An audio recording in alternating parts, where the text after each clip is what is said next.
All right, Pops, always good to be back with you. How are you doing this morning? Oh my God, if I was any better, I would be twins, sonny boy.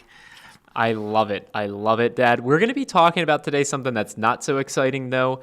New cars are being shipped to the dealer, being sold to consumers without a heck of a lot of features that we used to think were pretty much standard. I thought we'd give the rundown on what's going on. How's that sound? Well, it sounds good to me. As long as you keep me on track, we should be good to go. All right, so we put this up back on the joinyaa.com website. New car features you won't get because of the chip shortage. So if you Yes. think the chip shortage isn't real, there's not much we can do to help you with that. No, and if you think it's not real, it's because the Martians are just not producing chips in the same quantities that they used to. So, Pops, GM, General Motors, has pretty much been the one taking the brunt of the chip shortage. Everyone has struggled as a result of the chip shortage, but GM's been struggling mightily. They lost the annual sales total race to Toyota this year in the United States, for example. They've had to remove many features from their vehicles. Most noteworthy, just this week, Dad, they're removing heated and ventilated seats and heated steering wheels from pretty much all of their vehicles. Even if they were ordered with that, they're no longer coming with it unless they're getting the top trims. Everything else, no heated seats, no ventilated seats, no heated steering wheels. Well, you know what? I've never had a heated steering wheel, but I understand they're awesome. I've never really used a ventilated seat, although I'm sure I could. But heated seats, I can't remember the last time I got a car and heated seats just weren't part of the deal. I mean, it's like if it has an engine, it has a heated seats. I mean, it's become that standard. And I had no idea way back when they first started this, that these were all related to microchips. Not sure why, Yeah, Dad. but apparently they are. I just thought it was that little switch on my dashboard that I hit, and all of a sudden my tuchus got warm.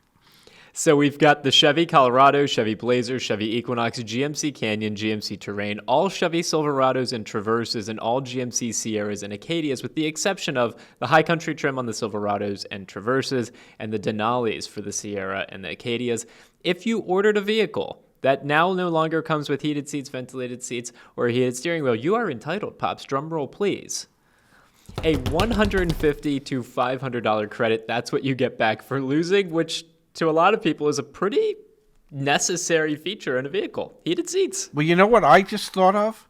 Perhaps we can create little tiny electric blankets that fit on car seats and that have a plug where the UBS thing would be.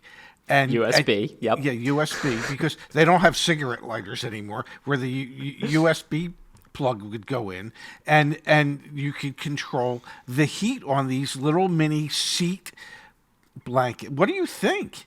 So, Pops, you're taking me right ahead to Tesla. They've even been struggling with the chip shortage. Tesla, unbeknownst to their customers, they removed USB-C ports from the rear entertainment section of their Model Ys and their Model 3s. Tesla taking USB ports out. No longer, Dad, would a Tesla be able to have your really unique invention of an electric blanket in a car. They also took out the lumbar passenger, on the passenger side, lumbar support. That is no longer a part of Tesla Model 3s or Model Ys. Both of these were done in silence. Like, Tesla just did it, and then there was a lot of backlash online. And that's what you get when you get one of those Tesla price increases to their MSRP. Tesla's prices are up 20%. Less, but, yes, you get less for more. But you get Tesla. But you get a Tesla, and you get to wait God knows how long to pay more to get less. I'm in. Let's go. Chevrolet, so GM is not immune to this. They had more than just the heated and ventilated seat issue. Earlier this year, Chevy and GMC products lost their HD radio and wireless charging capabilities.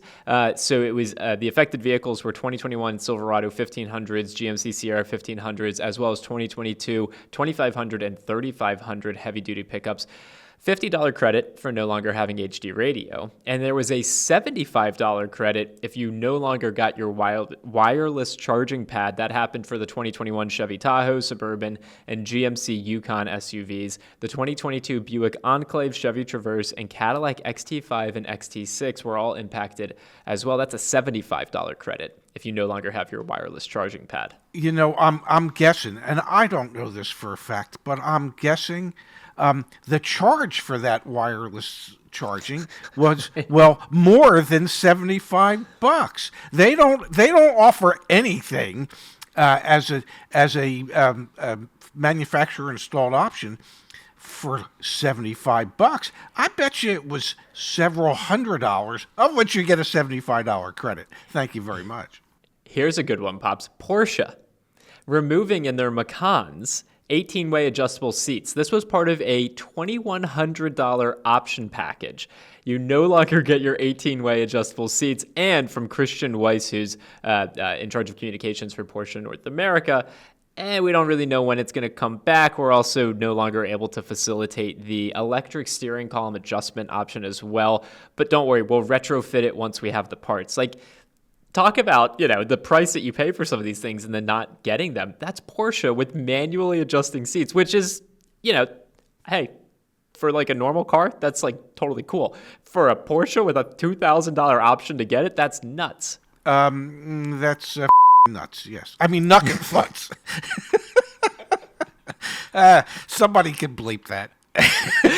All right, we got one more GM thing that we need to touch on, which was earlier this year, Dad, GM actually removed auto stop start and their V8 cylinder deactivation from multiple trucks that they have, again, for a $50 credit. A whole $50 credit? Oh, my God! Pops, those that got the cylinder deactivation system taken off, they're going to now get 1 mile less per gallon than they previously would have been able to get with that vehicle. So a material impact not only in terms of getting the credit, but also you're going to use more gas now. I mean, this is a serious impact, and we've got it all back on the website, but it's just nuts, absolutely nuts. Yeah, that $50 will certainly cover the $5 a gallon extra that you're paying for that. Hey, don't worry about it. It's just, don't you worry. If it was that big a deal, we wouldn't have put it in the car in the first place. All right, I got one more for you, and then I want to talk about kind of your thoughts about the long-term impact of what's happening right now. BMW, this is my favorite one of the list because it's just kind of ironic. They're now shipping most of their vehicles. It's their 3 Series, 4 Series, Z4, all variants of the X5, X6, and X7 SUVs with non-functioning touchscreens. And I can say non-functioning. They have the iDrive system, so you can still use the touchscreen through the control module. iDrive, yeah. The iDrive. You can't touch it though. Well, so as far as I'm concerned, it's a non-functioning touchscreen. You will get yourself a $500 credit back if you purchase a BMW that no longer has a functioning I mean, touchscreen. It's not a touchscreen, but it is a screen, and using the iDrive, you can maneuver your way around it. But one would have thought that the touch capability is worth more than $500. All right, so Pops, 2 questions for you. One is, what do you think this is going to do to relatively new used car pricing? And also, what impact does this have on the long-term used valuations of these vehicles that now, on their Monroney label, on the window sticker, will it have a scratch mark through it? So 2 questions. Used car prices for other used cars that are relatively new and probably have all their options, not probably, do have all their options. And long-term, what is it going to do to the value of these new cars? Nothing. It won't impact either, because most people just wouldn't be aware of it. When it's advertised as a used car, it's advertised as a used car. It has what it has, and people will buy it with whatever it has. So I don't think it has any impact. I think the vast majority of potential buyers would be so unaware that there might have been model year changeovers like that it wouldn't impact their decision about whether to buy or not to buy.